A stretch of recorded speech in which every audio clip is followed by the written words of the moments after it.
Well, as we all know, the dropping of breadcrumbs from the Trump administration about UFOs is really accelerating. We don't have a day go by that we don't have either some phony meme from Trump or something else that is coming out there. And so the question is, what is really behind all of this? Is this simply a distraction? Is there something else? What do people think who have been following this for a very long time? All right, joining us now is Clyde Lewis, and I'm sure you've heard Clyde. He's been on radio for quite a while. Had a very wide network that was out there. You can find him still at groundzero.com, and he's also got a special, I think it's a subscription service. Is that correct, Clyde? Ground Zero Plus that's out there? Yeah, we have a subscription service called groundzeroplus.com, but what we have done is not only can you subscribe to past shows and some of my past appearances on nightclub tours and things that I've done in the past. Mm-hmm. You can listen to a full network. It's free. All you got to do is just go to the site groundzeroplus.com, and we've got all kinds of many personalities, including you. You're on there. Hey. We have many personalities that that are there on the network, so you don't lose a show. You can hear a variety of shows right there at Ground Zero Plus. We're very happy to have you on board. We had a very successful interview with John B. Wells and several other people. So I think that, we got a lot of great people that want to be a part of the network because they're forcing our hand. This is the whole idea behind the first, I guess you can call the what we call inclination of the show or the creation of the network, but it fell. And so then we rebuilt it, and now it's serving its purpose because of the way we're seeing other talk shows being attacked. Mm-hmm. We're seeing other talk shows, their empires are now, like Ben Shapiro and others, are falling apart. And we wanted to avoid that by banding together some of the great storytellers and news filers out there and put them under one umbrella so you could listen to them all at once. That's super. And I think that's going to be the future, is that we have to band together. Otherwise, we're going to go together down into who knows what. So that's why we did it. That's great. And I'm pleased to be on there. Again, that is Ground Zero. You spell out the zero and you spell out the plus.com. And that's where you can go to find out about that. And Clyde has been very kind to have me on several times as a guest. It's always a difficult thing for me to do because he would be broadcasting live from the West Coast late at night. And so it was super late at night for me. And but I always appreciated coming on. It's always entertaining to be a part of the program as well. You always have great programs. Well, you give me credibility. That's the whole point. You get David Knight on because he gives me credibility. Well, thank you. I associate with cool people. Well, you've had some health issues lately. Yes, Let's talk a little bit about that because a lot of people have asked about that. How is Clyde? And I know that you're recovering, and so tell us a little bit about that. You've been gone for a little while. Yeah, I've been gone since November. This is the longest I've ever had to be hospitalized because many people know that I'm resilient. I bounce back from near death. And people say, well, if you lose weight, that's not the point. The point is I gained weight because I've been near death. I've been having kidney problems. I had kidney cancer in 2007, 2008. Then I had to revisit the doctors again because they had to remove more tumors. So my kidneys basically got carved up really well, and I've got about 3/4 kidneys on each side. It's keeping me pumping and living. Well, that didn't work out just before Thanksgiving when I collapsed from kidney failure. Wow. And it was really, I had never experienced anything like that in my life. Kidney failure is just a weird way to get close to dying. And I didn't realize this, but I learned a lot about kidneys and toxifying and sometimes if the kidneys are too toxic, which is what happens when you have kidney failure, you start hallucinating. And so I had some very wild hallucinations while recovering and being on dialysis for about 4 days. And did you meet the aliens Did you meet the aliens that Trump wants to introduce us to? Actually, no. I met the demons that have always been under my bed. I always tell people, I'm joking, I have demons under my bed, but there really were this time, and it was like when I woke up, everything was like kind of like moving together, like one of those little puzzles we used to play with in school, and it was very difficult. In fact, there were many times the nurses told me that I would call 911 and tell them to get me out of the hospital because I didn't belong here. So it's and you have to learn how to walk again because you actually have water build up in your body. And apparently, when they found me, they had to take, I think it was like 20 liters out of my body at the time. Wow. Wow. So, I mean, I don't know how I survived that, but I did. Well, it's And now difficult I'm, anytime you're in a just bed. convalescing. Yeah, since anytime you're in the bed for an extended period of time, like it was when I had my stroke, it really takes a lot out of you. I couldn't walk for quite a while. Yeah. And even after I started walking, and Yeah. even today, I feel very weak and many times have difficulty with balance. And so that's the issue is this long bed rest. It really takes a toll on you as well.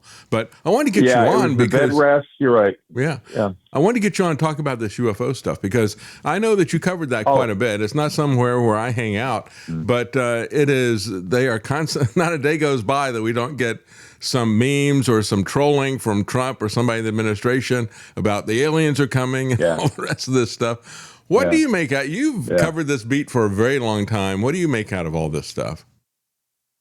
Well, the funny thing is that I've covered this beef for 30 or so years, 31 years, and I remember back in the day I was crazy, Clyde. Now I'm not crazy anymore, and it's like, but the problem is it's not like I had planned it. It's not like I had imagined it back 30 years ago when I was talking about this. I was talking about what this would do to humanity, how would we deal with it.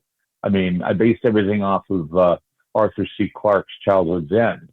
I don't know if anybody read any of that. I read that book, but that book pretty much gives a science fiction genius's take on what would happen if we found out aliens existed. And it would be like, what happened with religion, what would happen with all these other things. And what I learned over time was, while everybody is still worried about whether or not aliens would destroy the government, we'd all have to come together as one new world order under the Antichrist or whatever they want to talk about. It's not about that per se. It's about the shift of putting a new costume on an old god. And I think that's what people are concerned with. I don't think that this whole idea of disclosure is going to be anything but an interpretation, just one more interpretation of the government. And even then, when they released the documents, they didn't release anything unidentified. And I think what people were expecting was identified. It's like, oh, the unidentified flying object cases have been, but what we want is we want identified. We want the government to identify them. We want the government to tell us what they are. We want the government to warn us if they're hostile. We want the government to warn us if we all like to throw our hands in the air and go join the Martians or whatever. And I think that what's going on is after more than 60 or 70 years of indoctrination, I think there's a majority of Americans and a majority of people who are religious who can pretty much weigh both of them together at the same time. I think the hard part would be the idea of, like I said, putting a new costume on an old god. And I think that's what science has been doing for some time, taking science and saying, follow science, forget God. And so you have all of these people running around saying, well, aliens are demons. Aliens are demons. No, they're not demons. They're not, I mean, demons are spiritual beings, and I stick by that. I think that, we can have incarnate demons who could be coming down in flying saucers, but I highly doubt it. The thing that I think people need to understand is that when they're dealing with something like this, it's hard to tell the difference between what an alien encounter would be like as opposed to a spiritual encounter. Meaning that if an angel came down tomorrow in a big bright light and told you to come to heaven with him, and you did that, it's no different than a big giant gray coming down out of the sky and inviting you to go to heaven with him. It's the same experience, although you put a different costume on it. So it's just the idea of how we costume this. And so far, they haven't put anything on. But I think that if you want to take it to the extreme, what they would probably do if they were to do anything at all is they would probably turn the nails or turn the screws in favor of saying that perhaps the aliens were the Old Testament gods, and that we need to understand that all the things we read in the Old Testament and the Bible is, and they won't touch the New Testament because that's, of course, where Christianity has all of its stuff. And like I say, any of these alien things that get revealed have nothing to do with your salvation. And they won't have any, as long as they don't tinker with Jesus. If they're tinkering with Jesus and say that he's an alien, that his atonement was not divine or what have you, they're killing Christianity. But if they go back and they say, well, take a look at the history of the gods. You take a look at the way they treated the Hebrews and how they treated the Egyptians and what happened, such marvels with Egyptian magic and Moses and all this stuff. Enoch, people love to just go back and talk about Enoch, which isn't canon, by the way. But they go back and they try to talk about Enoch and they talk about all this stuff. They talk about Genesis 6, where there are these titans that came down out of the sky and had sex with the women at the time. They talk about Sodom and Gomorrah, where a bunch of, quote, angels or aliens came in, laid a city to waste, and it was kind of like a nuclear explosion thing compared to. But again, that's putting a new costume on an old concept. And so if you took the new costume of aliens and put that on the concepts you read in the Old Testament, I really don't think you'd find a difference. I mean, chariots of fire, put a new costume on the chariots of fire, you have a UFO. Wheel in the sky, Ezekiel sees a wheel in the sky. Let's put a new costume on that. What you have is you have a bona fide flying saucer with beings that were in there that look like eagles and bulls and all this stuff. It's all being described in the Bible, but you put a new costume on it, and it'll take a while to program people. As in the book, you look at the book, Childhood Zen, it took 100 years to reprogram people to accept the look of what the aliens look like. And what's really ironic about that is that every Christian that's out there saying that aliens are demons, they would have everything they say be, I think they say, well, see, even in Childhood Zen, you're dealing with the demon alien thing. And I won't give it away, but it's still an irony that I laugh at, because I'm fighting like hell to say I don't like putting peas with my potatoes. I don't like doing the peas with my potatoes. I like to separate them. And so what I do is I tend to say, well, I don't want my aliens and my demons to be the same thing. I just don't want that. I want it to be different in that way. And so I guess people take it, but a lot of people won't. They'll just say, and I say to them, look, the only thing I got going for me on this is that back when Jesus was with the demoniac in the Bible, he didn't cast out aliens, okay? He cast out demons from that demoniac, and the demons were spiritual. The demons were spiritual beings, and they demanded to be put into pigs because they didn't have a body. And so that's the thing, is that if they cast out the demons in the Bible and cast them into aliens, that would be a different story altogether, but they didn't. It's interesting, especially when you mention about Childhood Zen. Now, I did not read the book by Arthur C. Clarke, but I did see the sci-fi series that they did, and Charles Dance was the actor that they had there, and they made him up to look like a kind of medieval representation of Satan, right? So he's got the red costume. Yes, that's exactly. And it's pretty amazing. I mean, exactly what it's like in the book. Yeah, I would tell people, if you just look it up even on Google and childhood, and it is amazing how they made him up. And of course, they did it in a way that took a very long time for them to put makeup on all the time, but he was still able to come across as an actor. That he was able to, even with all that makeup on, he was able to act. And it is the stereotypical medieval representation of Satan. He's got the tail, the cloved hooves. He's red. He's got the big horns and all the rest of the stuff. And the wings. Yeah, exactly. And so, they come from this planet that is continuous fire and everything. So when we look at it, Arthur C. Clarke is trying to combine these elements of these traditions together in a kind of synthesis type of way. And there we go. We got the picture of it Lance put up, what he looks like. And I've referred to that when I talked about this about a decade ago at a conference where they're talking about a lot of UFOs, and that was my take on it. But there's another aspect of this as well, and that is the, I think it's DMT, where people take this drug and they say they see machine elves and things like that. I'd like to get your take on that, because a lot of people, they see something that is very, very similar when they take this drug, even to the extent that some of them are saying, hey, we're going to call ourselves psychonauts instead of astronauts. Yeah. and we're going to document what we encounter there. And some of them are saying, hey, we're getting information from these beings and so forth. What do you make of that?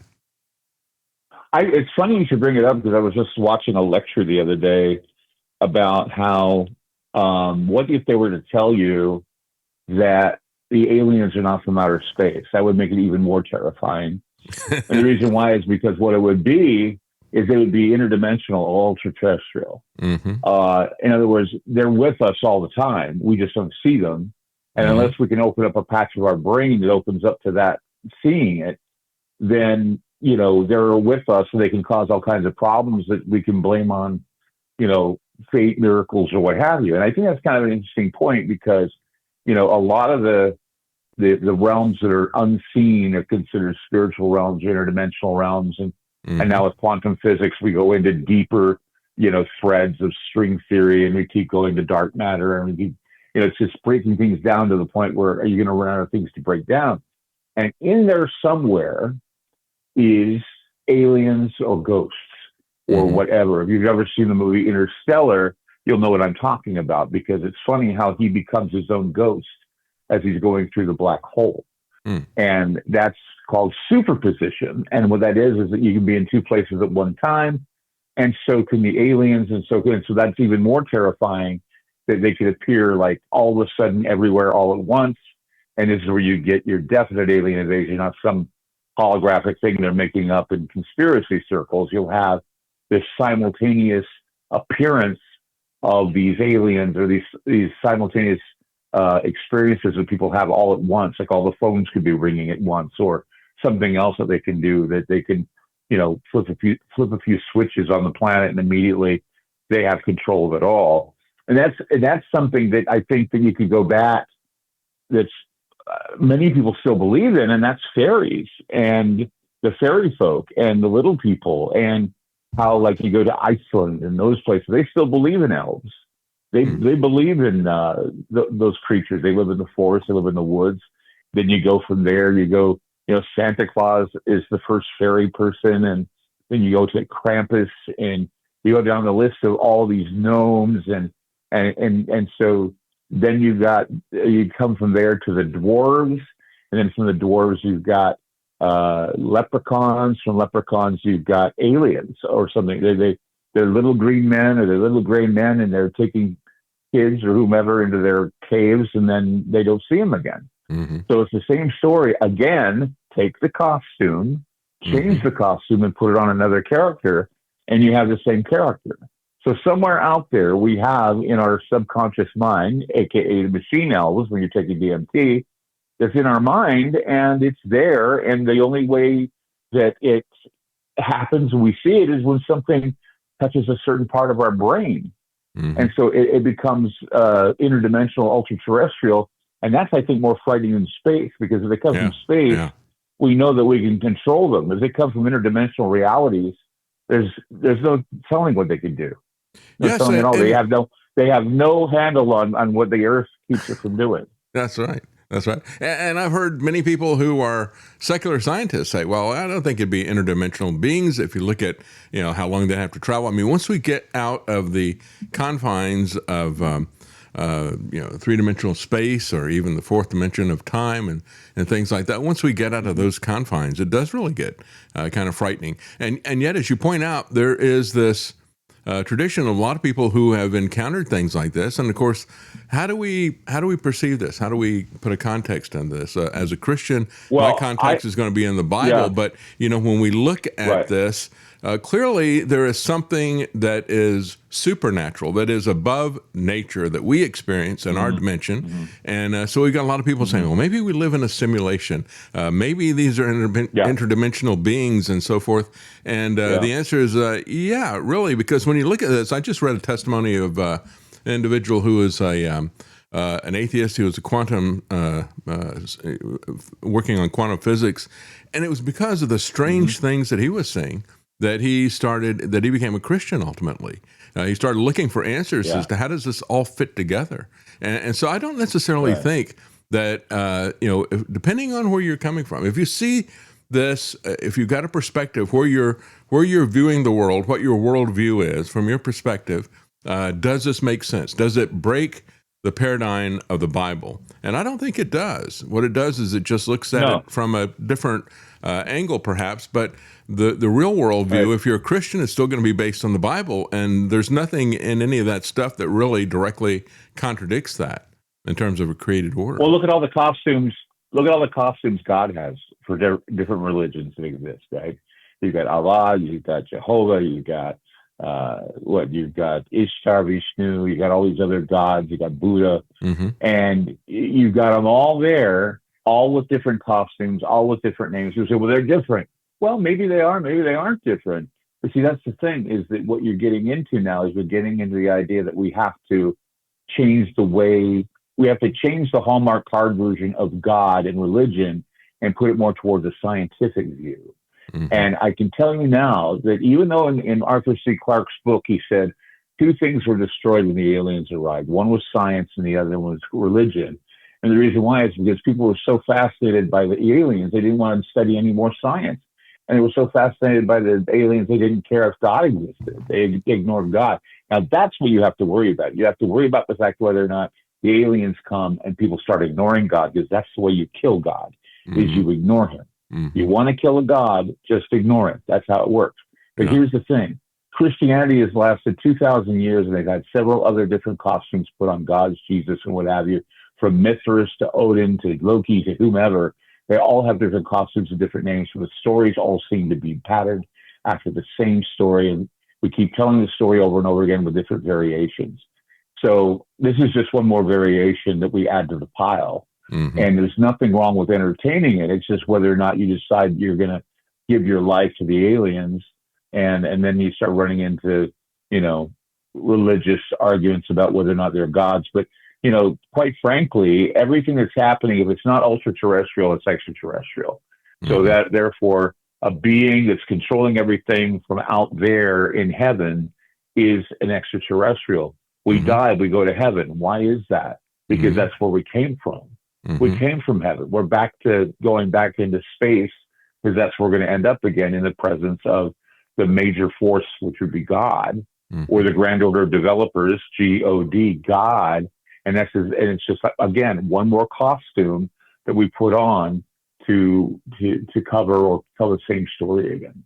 Yeah, when I look at it, it's very much like the flood story. There's so many different flood stories from different civilizations. And, when you look at all of these and you look at different elements of it, you got the Chinese have the flood story, and many of the aspects of Genesis are reflected in a lot of the picture characters that they use, of course. And so they have something for a large ship, that's like a little boat with 8 people in it, just like Noah's boat. And on and on. And they have things that refer back to the Garden of Eden and stuff like that. And so when you look at that, it's like, well, okay, so I think these things are all based on something that is true.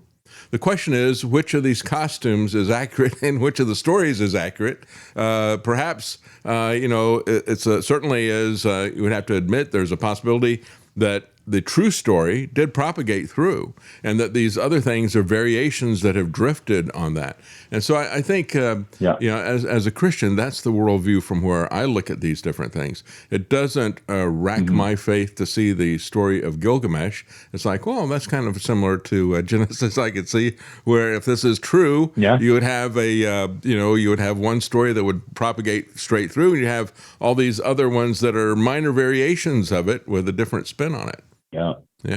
So you read through the Iliad, and you read through the Odyssey, and you read all these old books, and you tend to see some duplication, in the Bible. You see duplication, and it's because everything, hell, you look at Star Wars and can make comparisons to Star Wars and the religions of today, except they put a different costume on them. Instead of Satan, you have the Dark Father, which is Darth Vader. You have all of these different characters. In the Matrix, it's another religious type of look of the chosen one, and the chosen one is able to go in and make different changes to the Matrix. These stories continue and continue and continue. Now, we're not going to be around long enough to see how these stories evolve in 500 years. But I can imagine within 500 years of time, these stories could eventually or certainly become religions. and You're right. you know, That's that right. could happen. Yeah, absolutely. And you look at the secular approach of this, or the atheistic approach of this. They will say, well, the story of Christ and redemption and rebirth and resurrection and things. We've seen that in stories that were older from another country, culture or something, and so Yeah, this is yeah, yeah, changed and plagiarized from that. But the reality is that. In a sense, you know that in the Bible, clearly the other side, Satan, understands that this is something that is going to happen in some way, shape, or form. He doesn't have it exactly clear, and so it would yeah, make sense that there would be some other versions of that would be out there to push yeah. against it. I mean, the film critic Brian Godawa, who is a Christian, and he actually he did a very interesting film. It's called To End All Wars, I think. I don't know if you ever saw that or not. But Hmm. he says Hmm. in his film critics, and especially criticisms, and especially in terms of just writing about stories in general, he said there's always this redemption theme that is always there, Hmm. and it's just fixed. And he said, you look at it, and you can basically find it in any story that's out there, and it's what makes a story good Hmm. because it really reflects the reality, the greater reality that is there. Right, So there's some right. commonalities that are there that are based in reality, I believe, and we've seen versions of the true story that have evolved and changed. We have the true story that perhaps has been deliberately corrupted in some ways, and so that's the way I look at all of Yeah. this. This UFO stuff that is out there. Is my son, who's Lance, who's doing the board right now, said, "What? When do we get the IFO files, the identified flying objects?" Yeah, yeah. So they know what they are instead of these little dots and saying, "Ooh, isn't that weird?" Yeah. Well, we've been saying, "Ooh, isn't that weird?" for 70 years. What's also interesting is the timing of movies. They're going to have the Disclosure Day Oh movies come yeah. out in June, Hmm. and that's what they're saying would be the time that Trump will just come right out and say, "Oh, by the way, we're being visited. We've been visited." That kind of thing. I don't think that's going to happen. I don't think the religion is going to be turned on its ear. I don't believe any of that's going to happen. All that panic of aliens or demons and all this stuff. I think people need to realize that we need to grow up and understand that over time, things change, ideas change, and those ideas are not dangerous. Those ideas are there to be heard, and then you can choose whether or not they're real. Mm. And if people choose to see that they're real, or they choose to change, or they want to go to a quantum Bible, if they want to go to a quantum way of thinking of Jesus in a quantum way, that's what's going to happen. Eventually, it's going to happen because new information is going to come out. And I said on another show, I said, here's something else. Here's the thing about church and religion that people don't understand. Religion is all based on faith. So if you're looking for something to prove that what you've been doing all along, worshiping God, is factual, then you have no reason for religion, because religion is faith. And if you have a knowledge of it, you say, "Oh, I have proof of God, and here it is." Hmm. And you got a picture of God like standing there, holding his hands out, in a robe, look like Barry Gibb. Yeah, okay, you got a picture of God, but I'm just saying that you know that takes away your faith right there. There's no faith. There's no hope. There's nothing. There's all this truth. I got the truth.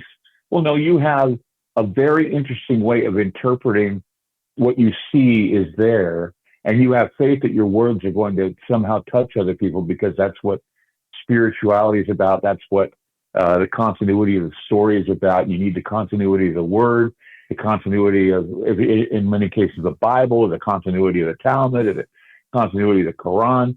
They need to keep that going because those stories are important to our lives. Hmm. And those stories aren't going to change. They're just going to evolve over time and put on a different costume. I think people need to understand that we're living in those times right now, and they really don't have to feel threatened. They just have to understand that it happens sometimes. Yeah, yeah.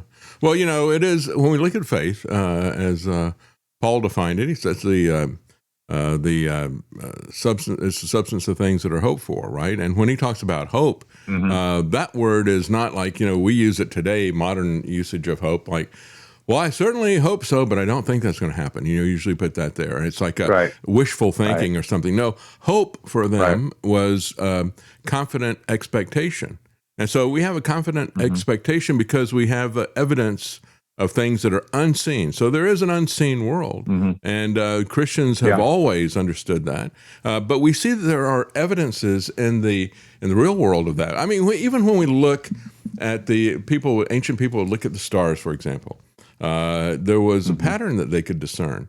We have a lot more evidence of things unseen today when we look at our bodies, for example. When we look at DNA, and so you got Crick and Watson who discovered DNA, and it's like, okay, well, there's obviously intelligence that has created this and put this together. There's obviously design and intelligence right here. This is a code and so forth. But we got to rule out that there's a God of the Bible. So we'll create panspermia, and we'll say that this is aliens who came here and created this. So again, you get back to somebody's worldview, which is going to drive the way they interpret the evidence that they see, and that's going to be how they explain the things that are unseen, which we really understand are there.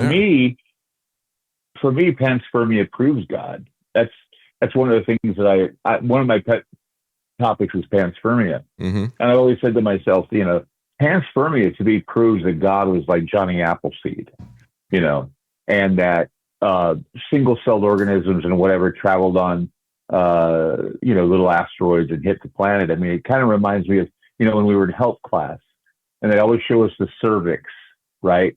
And you see what looks like a planet. It's this bright white where the egg is, and there's this bright white area. And then you see this little squiggly thing that's a sperm that's going to penetrate that egg. And what it looks like to me is planet Earth with a little comet coming down, and it's going to penetrate that egg. And it's the same, again, a different costume for a different idea. And you try to express that, and some people think you're crazy. But you just put on different lenses for different things. And I think that if you tear away I always say the Hallmark card version of everything, is I know a lot of people have these idealistic views of what it's all about. They don't realize that when Jesus died, it was a violent death. They don't realize that a lot of blood and guts were being torn apart to become, Christian, or being persecuted as the Hebrews were, or whatever. Those are some pretty ugly stories. So what happens, you come along and you have the Renaissance where they're putting a costume on and everything. You get to see what Jesus looks like. He's a bearded guy, whatever. And then there are people that say, well, I want to be a purist.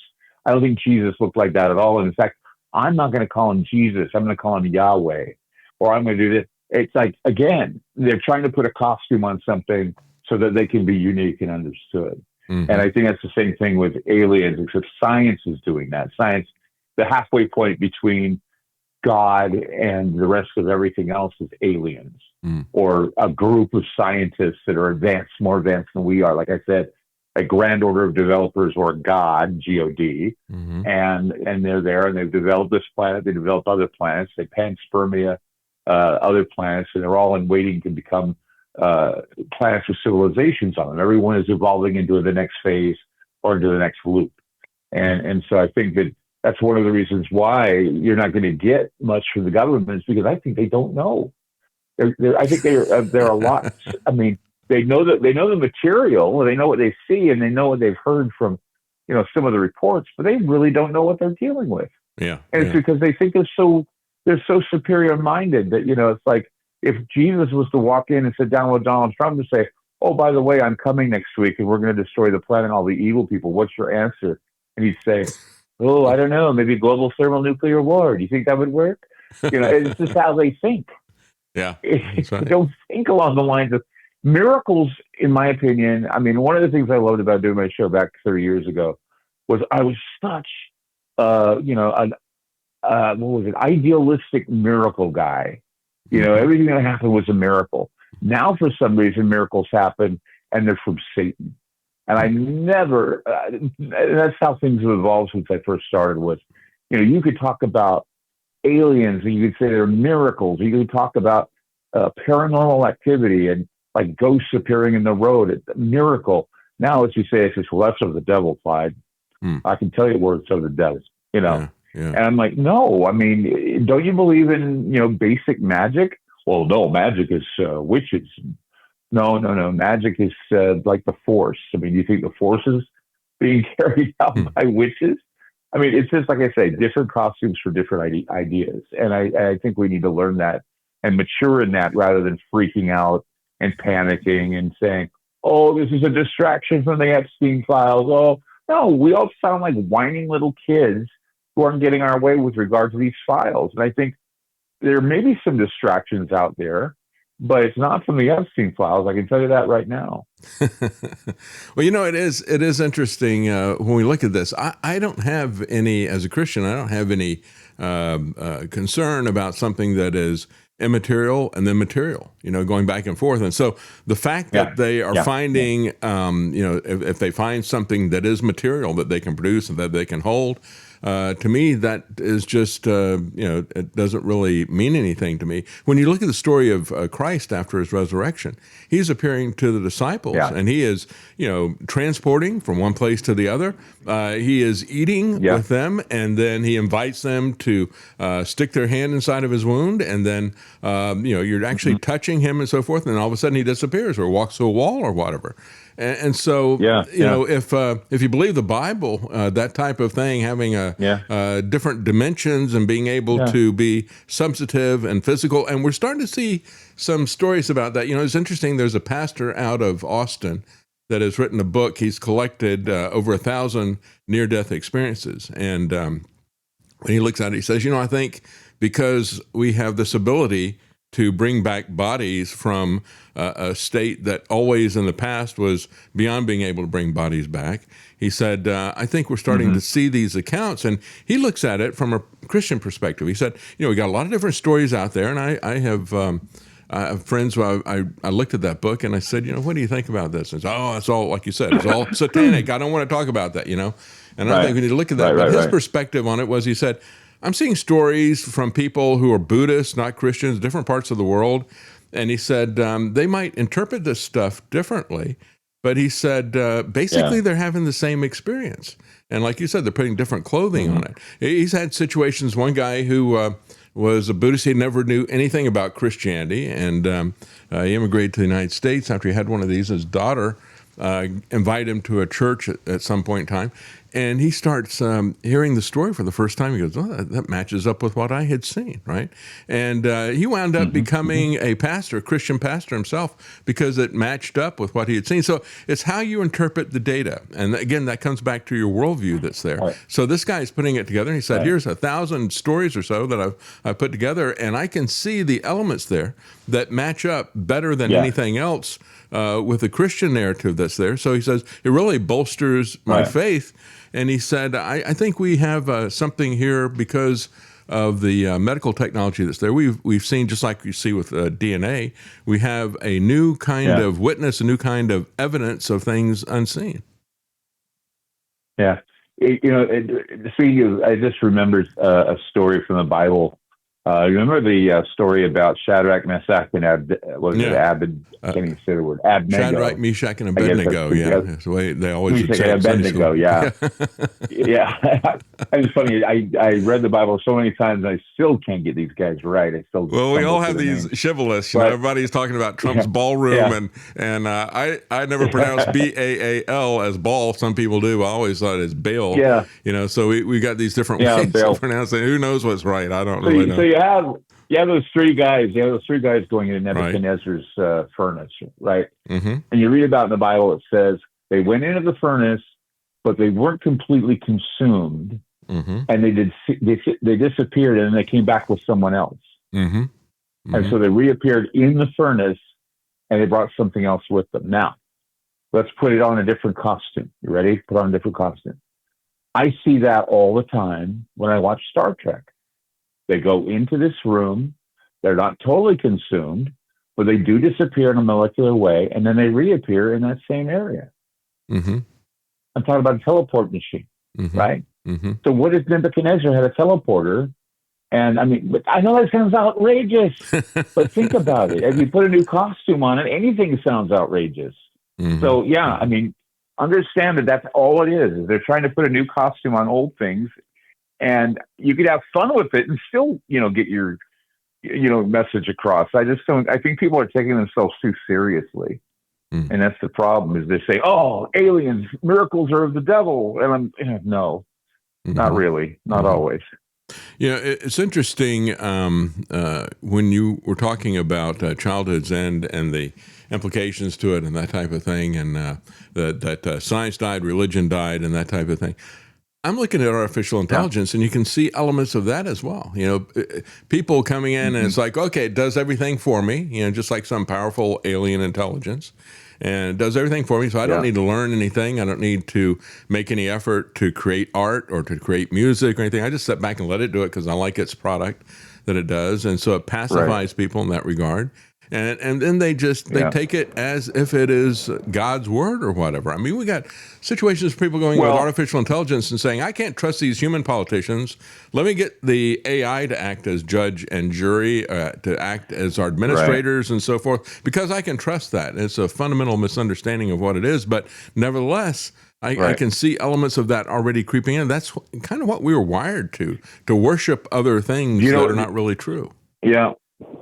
Well, do you know what I see in this AI stuff and the way they use it? I see it as a modern day Ouija board. I see it as it's being used in the same way, except it's not necromancy that they're doing. They're not calling upon the dead, but they're calling upon some ghost in the machine that seems to love to manipulate and cause people to commit suicide or cause people to do strange things because people lose their minds in the metaverse.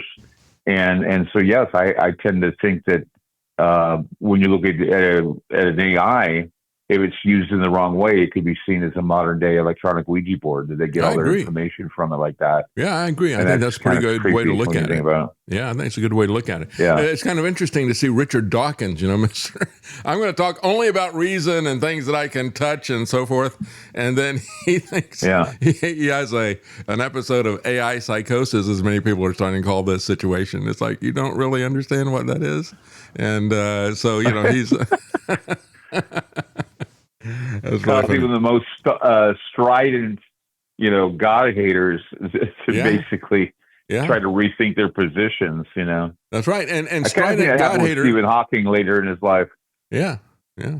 Strident God hater because he wants to. I have to have physical evidence, things that I can touch and so forth, and he just he just completely goes off the rail when he encounters this stuff, and I think it's interesting because it kind of tells us something about what we are anchored in.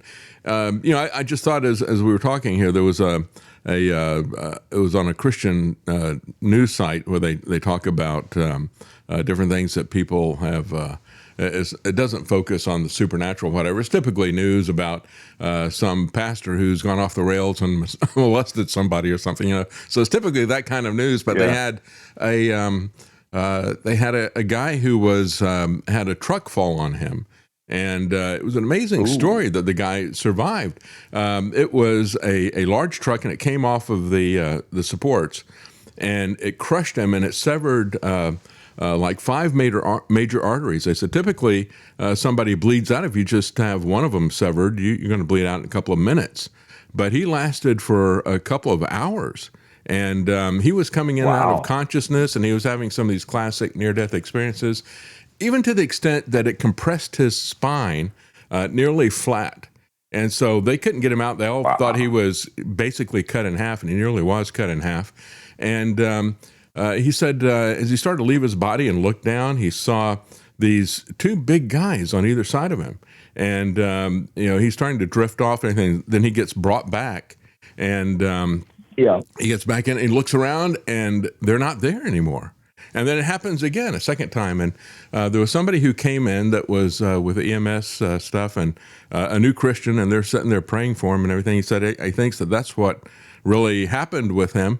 But afterwards, and it was about a year later, he goes to this group of EMS people, and they were all amazed. It's like, this is our miracle guy. He made it through. Nobody thought he could make it through. We don't know still to this day how he didn't bleed out.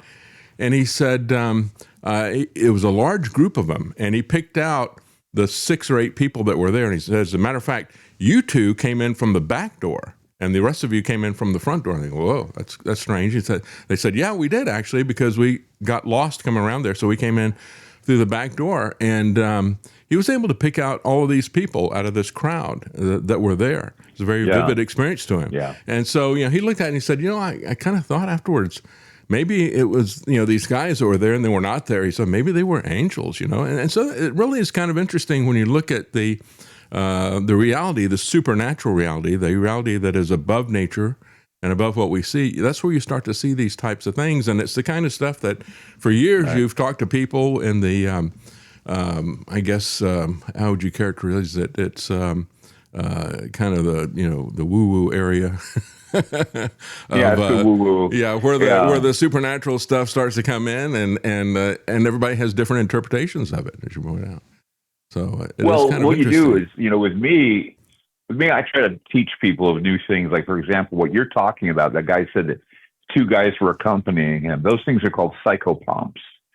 And when you say that, people say, what are you talking about, psychopomps? Psychopomps are escorts into the other world. And they've been talked about before with, like, I think it's Chiron, the guy that runs the boat on the River Styx, and you pay the ferryman and he takes you to the other side. That's a story as old as time, the idea that you're escorted. In fact, the comic book, The Crow, deals with a psychopomp that is a crow. It's basically, some people have birds that take them to the other side. It's always been, something is there waiting for you to help you and find your way into heaven. You're not left alone, from what I understand. So, I mean, some people say, well, I was alone. Usually they have a bad experience. But if you're having a good experience, usually there are people that are accompanying you, whether it be parents, dead parents, old, maybe children that have passed early on. People have even said that they've been accompanied by children that haven't even been born yet. So, I mean, you go through that idea that there's something there interdimensionally that when you pass, the brain opens up to a whole, it's like a walnut. It opens up to a whole new world. The one, I guess you could call it the one network. It's severed, and you hook up to another network and you move on. That's, again, putting a costume on, your Hallmark version of going to a sponge-colored world with a harp. And, again, I think that kind of idea of life after death is boring. I would hope that I'm not going to some sponge-colored world in a terry cloth robe and singing Kumbaya for eternity. I just don't like that idea. Well, there's a Christian writer. There's a Christian writer, Randy Alcorn. He's done a lot of novels and things like that. But he did a book, basically said, so what does the Bible really say about heaven? Is it, this sponge world where we float around on clouds and play harps? Because it does sound boring, And he said, well, no, actually, when you look at that and you start to actually read between the lines in a sense and start to look at it in terms of context, he says, we were created by God to work. And so that is something that is really kind of in our nature, right? And what happened in the Garden of Eden was that work was cursed. It was made difficult. But what if it wasn't difficult? And what would we do? And what types of things would we be doing? On a new heaven and a new earth. And so there is a different way to look at this. And some of the stereotypes that we have picked up. Even when you look at things like It's a Wonderful Life, you got to get your wings and all this other stuff. There's a lot of. I was going to say, I know what I want to do in the afterlife. I want to be on Ouija board duty. I want to be on Ouija board duty, so I can scare the hell out of those teenagers playing with the Ouija board. Hey, can I have Ouija board duty tonight? Yeah, it'd be fun. Go scare those kids. Yeah, who will go be a deceiving spirit in their lives? Here, I'll volunteer. I want to be a deceiving spirit. I'll volunteer. Yeah. Well, it certainly is Give interesting. Something to think about. That is something to think about, isn't it? So it's something that we all face in one way or the other, and so we need to think about the ultimate reality, which is something that is far different really than what we're all encountering. I think we're all going to be surprised to a large degree about what we see because of preconceptions and because of cultural influences and things that we've had. And so it's hard to escape those types of things. It's hard to escape the reality that we live in and to think about something that is so much greater. And of course, certainly we can't imagine God. He would, be able to create this. It's beyond anything we can imagine. And so when you look at the Bible and you see these contradictions that are there, they're typically about God. When it talks about humans, it's like, I can see that. It makes sense. But when you look at God, there's like, well, that doesn't make sense. How could that be and that be at the same time? It's I think, another testimony to the accuracy of that is that it would be a mystery as to how these things that, unlike anything that we see in this world, could exist. I think what we got is we've got at one time a sense of wonder mankind had because it was just between him, the stars, and God. And it was always a wonder to have things happen that were like unexplainable. So they looked to the heavens and they'd see eclipses, or they'd see the moon turn to blood, or they'd see anything like that. And that to them was signifying that something big was going down. It's something that, you know, even you read the ancients would all look at star charts and they'd do all that. And now we don't do that anymore. You know why? I think the older civilization gets, the more cynical it becomes. And I think that hopefully we can find the miracles that'll put us back in that idea of wonderment. Because I just feel like, you know, we're lacking imagination. Movies aren't the same anymore. Music's not the same anymore. It's just like cookie cutter. And it's because of AI. It's because people just don't want to imagine anymore, or people tell you, you can't think that way. I would hope that the world wouldn't end up that way. But then again, I'm getting too old. You know, I have to admit now that I'm getting older because, you know, I've been hospitalized since November.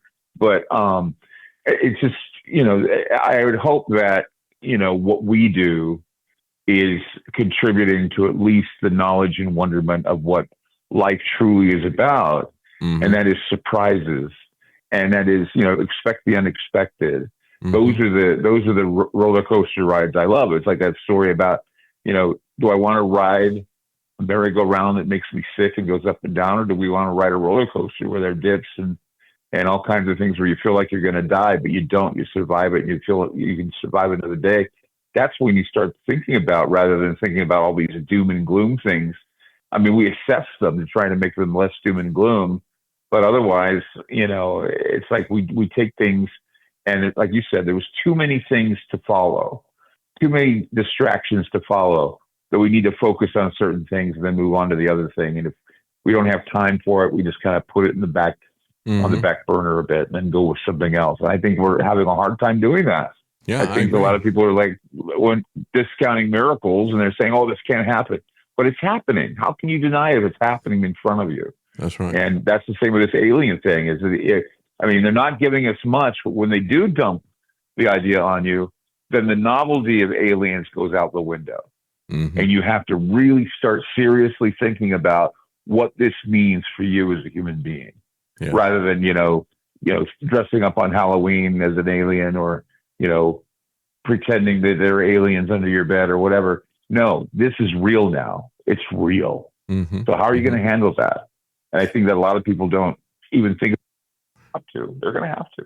Yeah, and I think it'll be it might actually be a positive thing, because what you mentioned was the fact that so much wonder has really left us. You know, as we get older and as society and civilization gets older, the wonder is gone. But a lot of it has to do with what we do in terms of approaching things. And as you were talking about that, I was thinking about how I had when I was taking biology classes and science classes as a child, they had reduced everything down to literally the bare bones of fossils.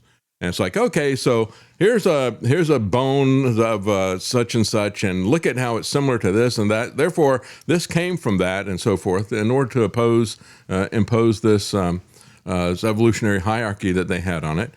And there was really nothing very interesting about that. Especially when you look at the animals, you know, when you look at the animals that we got around us, you got a lion that's got the mane, you got zebras that got stripes, and bright colored animals that are out there. And yet, when you would look at their reconstruction from dinosaur fossils or something like that, it would always be this drab green or drab gray or something like that. And it's like, wait, you don't think there was any hair or any kind of cartilage that would make the animal look interesting and all that kind of stuff? But then we started looking at this with my kids when I was doing homeschool with them. We started taking a look at biology from a standpoint of design and intelligent design as God's design. And we start looking at it like that. You start finding out all this fascinating stuff about, you know, take just a woodpecker, for example, the fact that it's got to have this special cushioning so that it doesn't, you know, when it bangs its head repetitively into the tree, It doesn't lose consciousness. So it's got this special shock absorber. Right. It's got a long tongue that wraps up around the back of its head. And when we start Right. looking at the uniqueness of things like that and how they fit together, it really is miraculous. And it really does bring back a sense of wonder. And so in my older age, as I was teaching them, I recovered this sense of wonder that had been driven out from me by this drab, dulled down skeletal version of biology.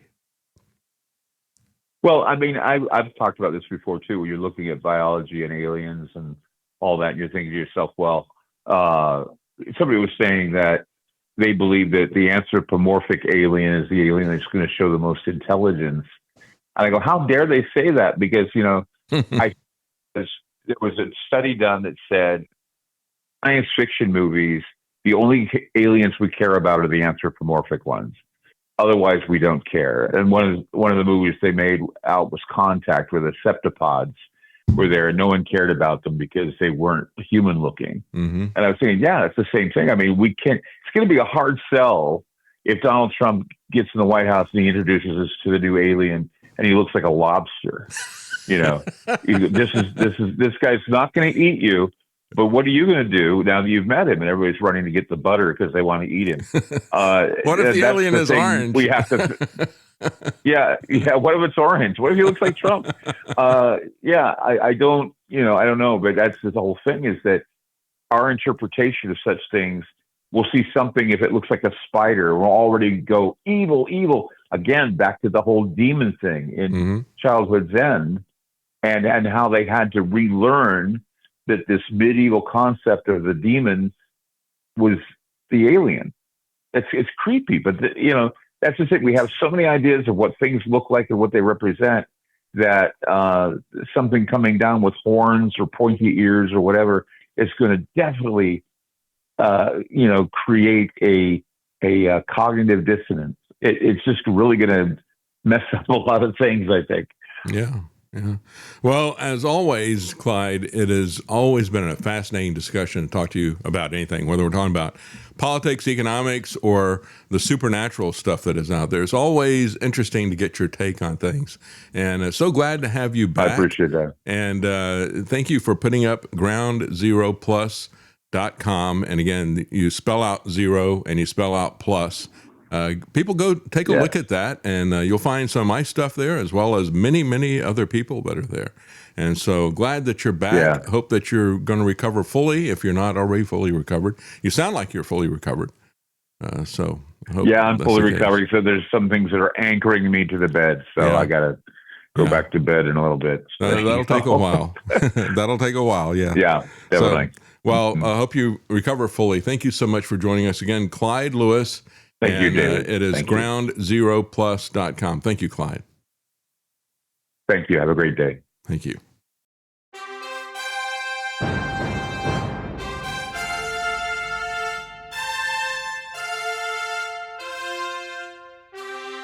The common man. They created Common Core to dumb down our children. They created Common Pass to track and control us. Their Commons Project to make sure the commoners own nothing, and the communist future. They see the common man as simple, unsophisticated, ordinary. But each of us has worth and dignity created in the image of God. That is what we have in common. That is what they want to take away. Their most powerful weapons are isolation, deception, intimidation. They desire to know everything about us while they hide everything from us. It's time to turn that around and expose what they want to hide. Please share the information and links you'll find at thedavidknightshow.com. Thank you for listening. Thank you for sharing.